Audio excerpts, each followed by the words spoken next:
अस्सलाम वालेकुम, कैसे हैं आप सब। आज हम बनाएंगे गर्मियों की सौगात यानी कि कैरी का गुड़म्बा, जो कि बहुत ही मज़े का बनता है। तो चलते हैं फिर इंग्रेडिएंट्स की तरफ।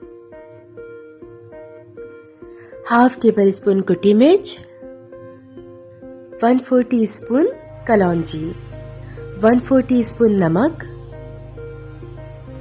4 लाल साबुत मिर्च,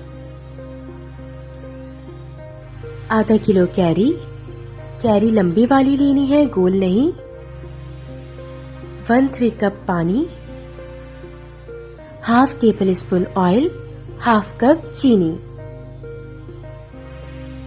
यहाँ मैंने कैरियों को कट कर लिया है, साथ में इसकी गुठलियां भी यूज करेंगे। गुठलियां भी इसकी यूज होंगी। कैरी को टेस्ट कर लिएगा, अगर ज्यादा खट्टी हो तो आप चीनी बढ़ा दिएगा, लेकिन अगर खट्टी मीठी है तो हाफ कप चीनी बहुत है। तो चलते हैं फिर रेसिपी की तरफ। सबसे पहले एक पतीली या पैन के अंदर ऑयल डाल देंगे, साथ ही उसके अंदर लाल मिर्च साबुत डाल देंगे और इसे इस तरह से अच्छे से ब्राउन कर लेंगे। बिल्कुल जलानी नहीं है, सिर्फ ब्राउन करेंगे। क्योंकि ऑयल हमने कम लिया है और कम ऑयल में ही इसे ब्राउन करना है, इसलिए मैंने पतीली को इस तरह से उलट कर दिया। तो लीजिए, मीडियम फ्लेम पे मैंने इन्हें ब्राउन कर लिया है 2 मिनट तक।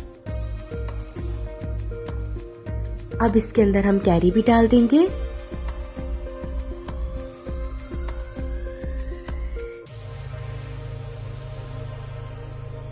चमचा चला देंगे साथ ही, और पानी भी ऐड कर देंगे।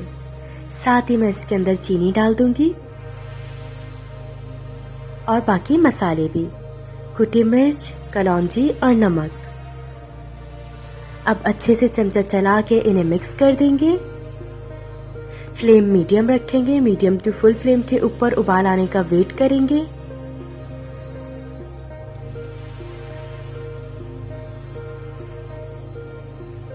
तो लीजिए, उबाल आना शुरू हो चुका है। क्योंकि अब उबाल आ चुका है, इसलिए मैं इसके ऊपर ढकना ढक दूंगी। ढकना फुल नहीं ढकेंगे, अगर ढकना फुल ढकेंगे तो ये सही तरह से नहीं पक पाएगी, इसलिए थोड़ा सा ढकना खुला छोड़ देंगे और फ्लेम को बिल्कुल लो कर देंगे, दम वाली आंच। 20 मिनट के लिए इसे पकने देंगे।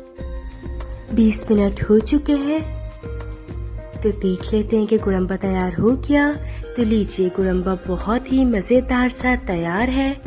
साथ ही मैं अब अच्छे से चमचा चला दूंगी। इसे आप चाहें तो बेसन की रोटी के साथ सर्व कीजिए, चाहे तो आलू के पराठों के साथ सर्व कीजिए। बहुत ही मज़े की सिंपल सी और यमी रेसिपी है। और मज़े की रेसिपीज के लिए सब्सक्राइब करना मत भूलिएगा। अपना ख्याल रखिएगा। Until next time.